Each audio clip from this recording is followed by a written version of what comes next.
They are on combat duty every day for 12 hours. In the event of a call, they gather in a matter of seconds, go almost to the very seat of the war in order to save someone's life. The work of military doctors on the front is not at all like what their civilian counterparts do. There are no white coats and spacious operation rooms. They bring fighters back to life in a field carriage of an ambulance and know firsthand how Russian artillery attacks. We have two such Unimogs. This is one of them. That one was under fire, the second too. One Unimog was completely pierced through by Hurricane MRL. Thank God that it did not detonate. Was there a direct hit? Yes.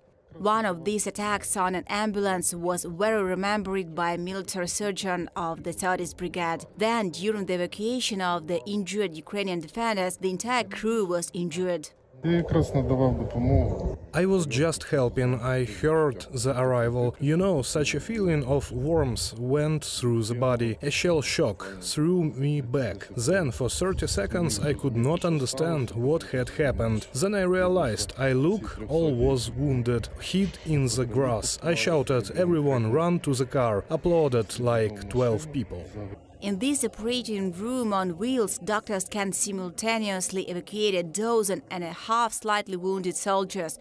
In case of life-threatening injuries, another team of doctors comes. Doctors call this car a stabilization point on wheels. Resuscitations of the victims is carried out right here. Everything is prepared for the first aid as much as possible. The car was improved personally. The specifics of the work of military doctors are also in intensive care. Sometimes you yourself are surprised. In civilian life everything is a little different, but here you use every square centimeter. This method of providing first aid without delivering seriously wounded fighters to stationary stabilization points, doctors say, saves time to save life. Often soldiers with heart failure and injured limbs fall into the hands of doctors, and it is necessary to carry out resuscitation here and now. Help often happens on the go. The entire crew works in harmony.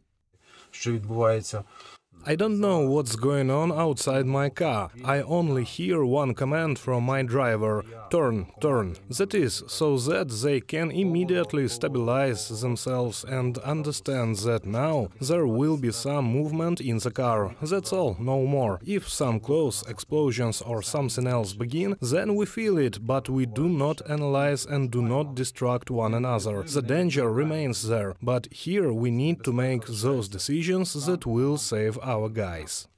The intensity of the fighting for the liberation of Ukrainian territories in the Bakhmut direction doesn't stop. However, doctors know that the number of wounded soldiers doesn't increase even during assault operations. They are sure that this is primarily due to the professional training of the Ukrainian army. Reported by Alena Gramova, Anna Nichenko, UATV News.